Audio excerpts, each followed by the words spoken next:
Okay, so Liz, thanks very much for coming along today. That's all right, Harry. So it seems a little bit like deja vu. This time last year we were here again. Were we? Well, not us personally, but you running for president. Yes, I ran last year.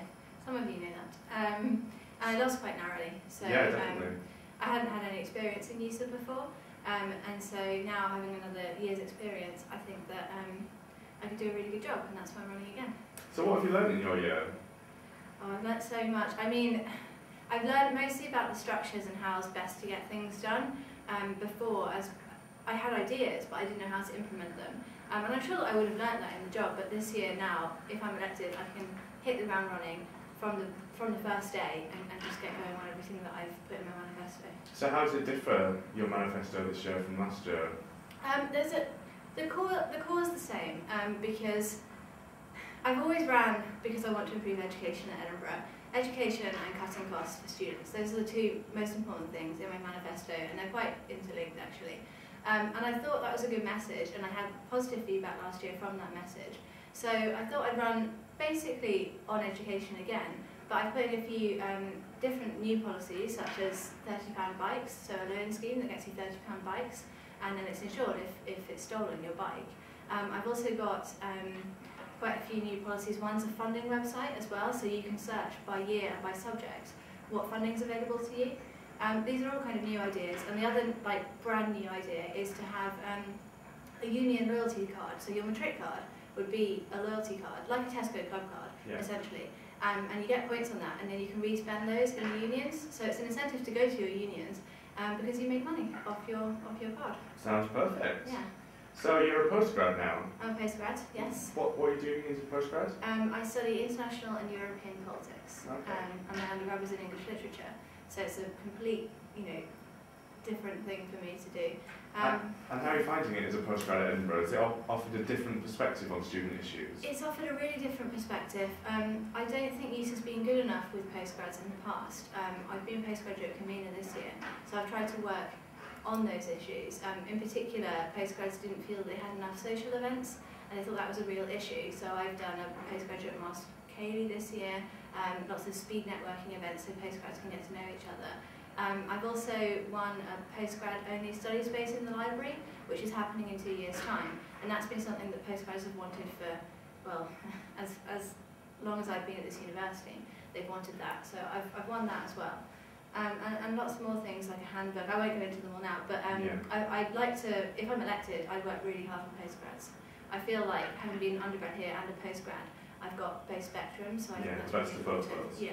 Okay, so one of the things that you picked up on last year, and also you're still campaigning for this year, is an improved DOS system. Yeah. Now, can you just talk us through what your ideal relationship with your DOS would be? Yeah, of course. Well, I've been here for 5 years. I've had 7 different DOSes, none of whom have been particularly good. So I'd like to see a complete radical shift. This year, the university ordered a review into the DOS system. That was at the beginning of the year, but it didn't implement its own results of that review because there were a number of different reasons, but it didn't implement its own findings. So what I'd like to see is those to be implemented, and what that said is a DOS that's trained in welfare as well as academic issues, in welfare as well, and a DOS with regular contact hours. So you don't see your DOS just when you need to. You see them, ideally every month, so that you get to know them properly. Because at the moment, it's a really tough job market out there at the moment, and if you need a CV reference from your DOS, which you often do, they specifically say Director of Studies, and your DOS doesn't know you, that's going to hinder you in the job market. So that's what I'd like to see. So do you think a more structured approach? Yes. One of the other candidates was saying that you should just feel free to go to them, it should be about feeling able to go to them. You think a meeting a month would be a good idea? I think that it's all very well and good to say that you can feel able to go, but you can feel able to go now and they're not providing the services that we need. One thing that I've looked into is having a DOS, say a DOS has 5 students, you all meet for coffee once a month, so it's all 5 of you together, and you have a kind of academic family environment and atmosphere, which is really friendly, and I think that would work really well. My ideal actually is for the DOSes not to be lecturers and teachers. The idea is that they're properly trained in those specific issues, but with budget cuts, with funding cuts, that's not likely. I'm not going to have anything in my manifesto that I can't deliver. So that's not going to happen, but that would be my ideal. Okay, obviously budget cuts are a big issue in higher education right now.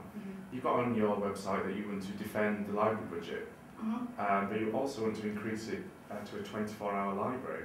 How is that going to work? The 24-hour library, studies show that it's going to cost 1.6% of the current library budget, so it's really not that much, and I think it's worth prioritising because students need it. There are students who work different hours, mature students, students with children. It's something that we really need to prioritise.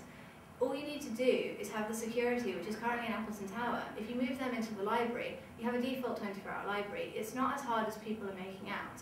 It's just that at Edinburgh, there are certain traditions. I mean, I'm on the library committee, and there are certain traditions that they don't see it as being a problem.